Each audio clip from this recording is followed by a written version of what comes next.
Angie, John. do you ever get bored of coaching? No, never. Why? Do you? Well, I had a brief period where I fell out of love with it for a while, but eventually I realized it's in my DNA. All right. So then what do you do in the meantime? I joined the circus. You mean a job in sales? Yep, I took a job in sales. But what about clients, Angie? Have you ever got bored with certain clients? I'm going to take the fifth on that one. You're very wise, but have you gotten to points where the coaching relationship needed to end? Of course, absolutely. But what have you done in those situations? Oh, that's easy. I just ghost them. You did what? All right. Once again, we need to talk. Let's get started with the show. Welcome to the Coaching Clinic with John and Angie, the show for professional coaches that explores the ins and outs of coaching, from working with clients through to running and marketing your coaching business. If you're a professional coach who's committed to your own personal and professional growth, cares about making a difference, and wants to have a successful coaching business, you're in the right place. My name's John Ball. And I'm Angela Bezignano. Between us, we have over 50 years of coaching experience and best practices to share with you. From getting started to scaling up your business. We know what works and what doesn't, as well as what it really takes to have a successful and thriving coaching business. With new episodes every Wednesday. Make sure you're subscribed to get them fresh. Okay, so this is a fun topic. Probably isn't going to take us all that long today, although we always say that. But here we're talking about when are the right times to refer a client? When does the coaching relationship need to end? Or you recognize that coaching isn't what the person needs, or that you're not what the person needs. What are the times that you've experienced that, Angie, as a professional coach? So you talked about a few different things there all in one breath. I did. Because I like feel to like, do that. Yeah, because no, and I think it's good because I think it's great to point out to our audience that there are different scenarios and different situations where I don't ever look at the relationship as though it maybe needs to end. I don't think you said that. And I was like, what? I don't think I ever looked at it like that. So first thing, when to refer somebody, right? So I have definitely referred people. We've talked in past sessions, we've talked about like if somebody like is really more in need of like therapy, right? And we've talked about gently guiding them and saying maybe, and I'm not saying that you can't coach at the same time that somebody is in therapy, right? But we've talked about that. You're not a therapist. And if you are, and you're able to incorporate into your coaching, that's fine. But if you don't have the credentials, you need to definitely sidestep that and refer people to either somebody that you trust and say, hey, I can recommend somebody, or just gently nudge them toward that direction. So that's one way to refer. But I want to interrupt that because I know coaches who do that. And I have this feeling about just because you can go outside of the bounds of your coaching relationship with your knowledge or expertise, I don't think that means that you should. Just because you have maybe you're a psychologist or a psychiatrist and a coach, if you're in a coaching relationship, just because you have that psychiatric background, sure, it can inform what you do. But if you end up becoming the psychiatrist in the situation, you've changed the relationship to a degree. And also, you're probably not getting paid anything like what you could be getting, what you should be getting for what you're doing with the clients. I see this a lot with coaches. I know coaches who are in that position who have that level of expertise. And I do think it's not so much about blurring the lines of the client relationship as it is about having that value on what you do and what you offer to people and keeping the delineations there of being able to say, well, just because let's just say for us, but just because we've done a lot of work with people to set up professional speaking businesses doesn't mean that you get to have that for free in a coaching session where we're actually just working on some other area of your life. If you want to work with me specifically on that, we're going to have to renegotiate. We have to talk about some different pricing. Do you get what I mean there? Yeah, listen, I get it.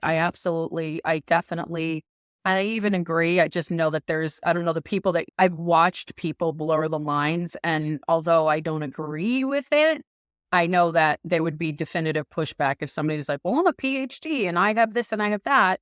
I feel that I have more insights and I think I can be an authority. That's on them. I don't recommend it. I do recommend personally deciding who you want to be. Do you want to be their therapist or do you want to be their coach? Because how my vision of how you approach coaching versus therapy are very different. It's not even just technique and things. There's a difference in, I don't want to take people back to like when you were 2. I don't do that. I want to have an understanding, but my coaching is always about taking people forward and Yeah. not leaving them stuck. So, and I'm not saying, okay, people aren't from at me for that. I don't mean the therapists leave people stuck, but I don't do deep dives into daddy issues and mommy issues and things like that, right? That's not what I do. So I think, you pointing that out is I think it's important to understand.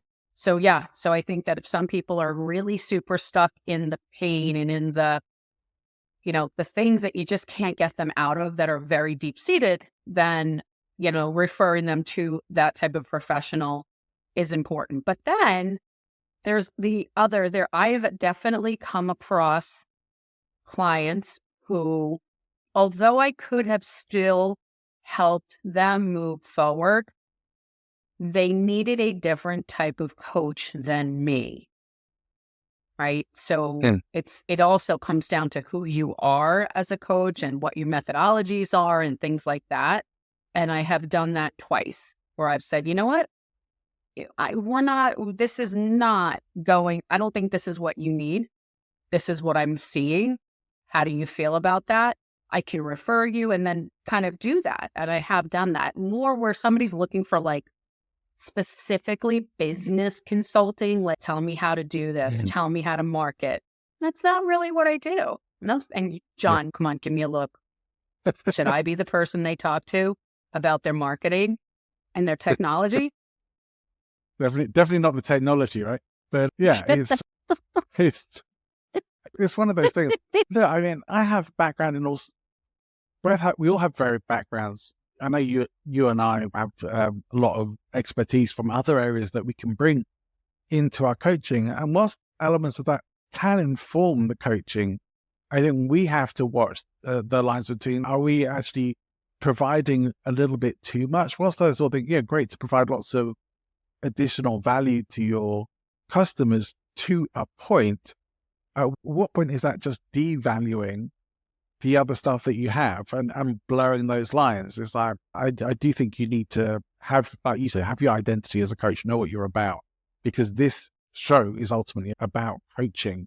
And I do think there is a difference between psychoanalysis and coaching. Psychoanalysis is much more where you need to dive deeper into the issues and probably work with them for a long time. Coaching is much more solution focused.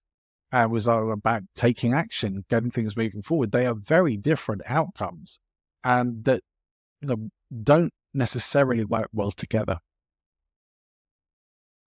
I don't disagree. I think if you've experienced it, and for anybody who hasn't, it may feel like, what do you mean? I don't get that. But I think I only clearly understood that when I came across people who were in need, and I realized and recognized like, wow, this is really intensive and somebody needs more than what I'm really more able to give to them.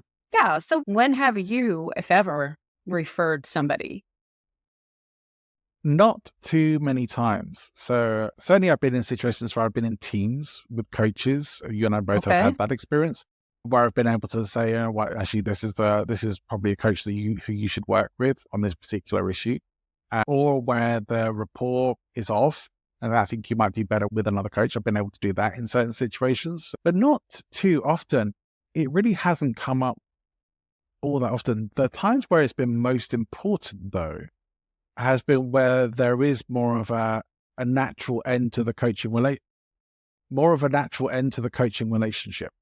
So at a point where I can think, well, I think we've brought this up. Certainly, I think you probably mentioned it a number of times on recordings that we've done already, of this whole thing of checking in with people to make sure they're still getting the value from what they're doing. And it's really important to know that if they're going to continue working with you, like we spoke recently about, I think I had a client that was with me for like 12 years or so. That was the longest, but certainly had a number of others that were like 5, 6, 7 years as well. Probably more average for most of my clients over my lifetime has been more of a 3-year renewal period, which is still pretty decent and a long time to work with people. But even then, there Yeah. has come times where the renewal probably isn't going to happen, where we just say, right, I think the work we've done together is kind of done. Are you looking to move on to your coaching relationship?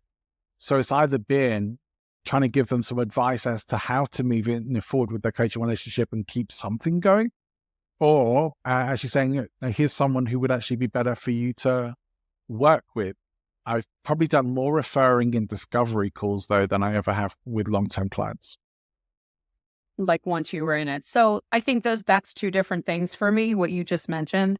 First thing is I want to caution people that our instinct is, whether it's rapport, right? You mentioned if it's not great rapport, or even if it's something like, hey, I want to help with business consulting and that's really what I want.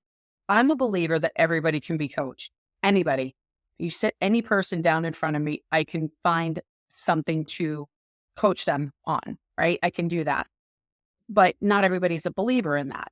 So I think that for me, there have been times where I have intentionally paused a longer term client so that they do it. I know a lot of people don't believe in this, but so that they can actually go out and put some things into, it's almost like somebody who goes into rehab, right? 30, 60, 90, 100, whatever you do. There comes a point where you kind of have to be taking everything you've learned and putting it into practice. But the reason that I say that the pause is important is we're not here to solve every single issue. So you want to be able to I want to be able to kind of say, okay, what are they actually doing when they're out there and they're not in coaching every single week? And I usually put it on, again, 30 or 60 or 90-day pause, and with an understanding that we're going to meet on this date. We're going to kind of go do but I do like a 30-minute discovery and say, okay, where have you been at? What's been happening? What's the transformation? What helped? What didn't? So that now I can take them to a new space. I can intentionally say, okay, knowing what you know and implementing what you did, what would be next for you? That's how I've kept the majority of my ongoing clients, because they know I really want them to go out. I mean, after 5 years or 6 years or 7 years with somebody, I need to know that it's not just, there's a lot going on. There's a lot going on in that time. So I want to see what's really hitting and the best way for that to happen, and then for them as well. And it's really a big accountability, for me as a coach, because if they go out and they go, wow, I can't believe I'm really implementing these bigger strategies, these bigger tools, then that's huge for them. So now they actually see much more value. I've not had anybody, I'm not being ego about this, but I have not had anybody come back and say, no, nothing changed for me. You suck. Nobody's ever done that. What they've done is they've come back much more enlightened. So that's just what I do and how it's worked for me. Yeah, it's interesting. I think there have been a bunch of times where the coaching relationships I've had with people have resumed after a period of time where they wanted to come back. That's nice. Sometimes, again, you want to make sure it's right for them to come back. It's like, okay, well, why do you want to come back? What is it you want to work on? And maybe it isn't even just for a short while, but always there's progress, there's things we've done. But it's nice that they recognize that, all right, well, you helped me get to this point before, and now I'm ready to get to a new point. It's like, great, you can do that. But again, you have to just trust your own instinct and judgment as a coach as to, are you the right person to be doing this with them? Or are they becoming maybe dependent on you? Is there expectations that aren't so healthy there? But I haven't really faced those issues too often. I wonder if other people have. I would be interested to hear from our listener and see, have you faced these situations where you're not sure if you should continue the coaching relationship or not at some point? Well, I think I started saying something before, and I don't know where I went, somewhere in the woods. But the thing that I wanted to caution people on is two different spaces. If you feel like the rapport really isn't there, don't latch on to them because you're afraid of losing a client or money or something. That's the first thing. Really be true to your craft, because if you hold on, chances are you're not going to gain traction with them later, and that's only going to lead to bad reviews. I think if you're honest up front and say, hey, I thought this was okay during a discovery call or something, but I feel like, and maybe you try to resolve it, maybe, but if you can't, don't be afraid to let it go. Don't be afraid. The second piece is kind of to what I said. I'm not saying that everybody should subscribe to what I just said. Let them go. If you set them free, they'll come back if they're supposed to. Like, no. But I've worked with some really high level people, and they really appreciate that. John's laughing at me. That they appreciate that I'm willing to say, you know what, why don't we take 30, 45 days? That's enough time for you to really see if implement these things. What's most important for you out of all the work we've done? And then let's revisit this. There's the urge to, I got to get her to sign up right now. Yes, I believe that. In sales, it's strike while the iron is hot, while they love you. You're on the honeymoon phase. Yeah. But for a higher level client, if they're actually seeing change, they're coming back, and they're going to come back, and they're going to come back. So I would say that just take the fear away. Don't clutch onto them and get your talons in them for dear life, because I think that is what everybody wants to do. And I've had more than half of those people say, wow, what a breath of fresh air. I'm not their first coach, and I'm not just trying to think they really go, wow, she really gives a crap about me doing better and being better. So I think there's an interesting thing about that. I definitely get the whole sales thing of want to ideally make sale whilst it's fresh in people's minds. People do tend to forget about things. However, I think in those conversations, in my experience, if you actually make the arrangement and say, hey, let's check back in again, let's make an appointment. We'll just be like a 5-minute chat for 30 days from now, 45 days from now, whenever you decide. That tab is left open. Okay, maybe there's the whole thing of, okay, it's not so hot back then, but that mental tab has been left open, and they know they're going to be checking in with you. I'm sure that, of course, they can cancel whatever stuff comes out, family issues, or the usual sort of things, if they don't really want to do it. But that's fine. That just means they don't really want to do it. But for everyone else, it's certainly you can come back and have those check-ins, and often people do really appreciate that and saying, so there's no pressure here. There's just, if you decide that if this is the point where you're ready, then great, let's check in and let's at least see where you are. And sometimes that can go on for a while. I've had several of those with people in the past, and they have sometimes come back, but not always. No, and listen, I haven't had, you and I have talked statistics before. I've shared some of my statistics with you. Yep. Over time, my statistics in terms of people re-enrolling in with me has increased exponentially. That's what I'm going to say. You and I've talked the numbers. I'm not going to get into the numbers, but it's a lot, right? Would you agree? Wow, That's not so. And it's not, again, I don't think it's because I'm so amazing and the greatest thing since sliced bread, but I do think it's because I am the way that I am. And I tell people from the very beginning, everybody needs coaching. I don't care if you're coaching for 10 years. What we don't want is things to become mundane and overly familiar, which is why letting them go for a minute actually brings on, they might have clarity on something and go, wow, that was really amazing. But what's the next question mark? There's always, think about life. There's always a new flipping question mark. Always. John, you know me. Come on. Yeah. Every time we talk, there's a question mark for me. Look, so, I think that the words I hear out of your mouth more than anything else, I think is, let me ask you a question. Wait, let me ask you this, right? Can I just ask you this? Right? John knows. Let me ask you this, but this is funny. If you only knew. But so if I have, as a coach, truly believe that there's always more, right? Sometimes in the beginning, it's easier, right? We're mining with them, if you will, like to what the issues are, the challenges, and we have to kind of sift through and take out the bigger pieces. And then maybe it's later on that those smaller pieces come. But I am a believer that I could coach somebody for 50 years and still always find the next new challenge. And I think that the longer you are in a relationship with a client, the more challenging the coaching actually becomes, because you're not looking at all the obvious as you are in the beginning. So, yeah. Something just came up for me there that I think is really important. Again, this may be, I don't think this is something I have on our potential episodes list, so I might add it on there. But one of the reasons why I feel that I've been able to maintain very long-term coaching relationships over the years is because I consistently work on my personal development, like consistently, daily. Ooh, he's so fangoulish right now.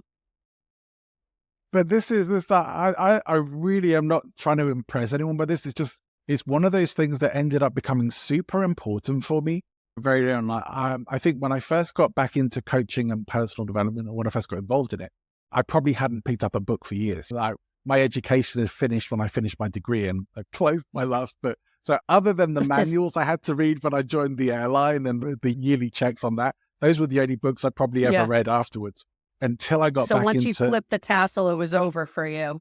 Yeah, until I got into personal development.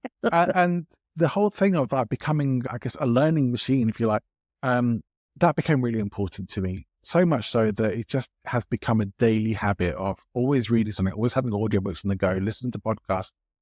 There's always growth, there's always ideas and consistent development, because it allows me to keep growing and developing, which means there is always new things to talk about with people, or to help, new resources, new ideas to work with other people on. And my knowledge and experience bank is ever expanding, also from potentially from other coaching sessions, from the work I do with other coaches. So that learning growth journey and the coaches that I've had along the way as well have kept me on, I'd say, it feels like on the leading edge of coaching, like just being able to consistently say, we're not going to run out of things, as you say, we're not going to run out of things to coach on. We could work together for 50 years. Listen, and you know what? I'm always careful too. Like, I agree and I love that. And 10,000%. I could be talking about any specific topic. And if you saw my desk sometimes, I have to keep Post-it notes in my drawer, because I never know when even a client might say something that I'm like, ooh, that was really whatever, right? And I write it down, because any recipe that I get, any information, I have to play with it and tweak it and do more with it. That's just ingrained in me. And you're right, because I'm certainly not coaching the way I did 10, 5, or even 2 years ago, because I have new and more relevant information, right? Sometimes even our environment, the world even, can affect how we approach certain things. So we have to keep ourselves relevant. But I also think that if we're constantly developing and growing, then of course, right? Then it makes sense that we're able to pass that on to our clients. It's not from 10 years ago, not stagnant.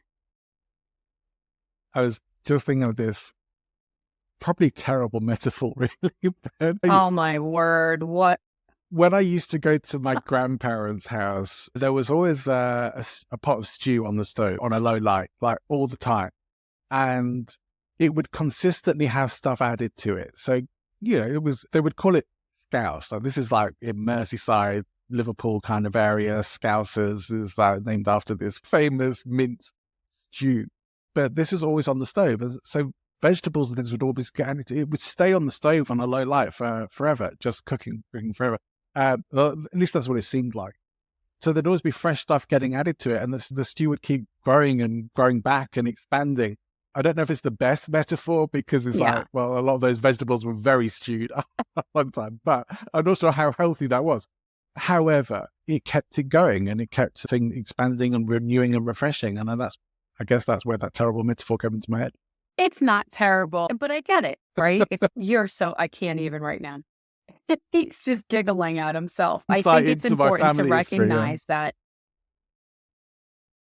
Listen, I think that's amazing. I actually was sitting there going, ooh, what was it like in there? I just brought back my own memories, but things do change and things do evolve. And it's okay to give your clients a break. It's okay to not just want to grasp on for dear life and, hold on and have this vision of somebody being like grabbing onto somebody's ankles and being dragged across the floor. Like, we don't want that.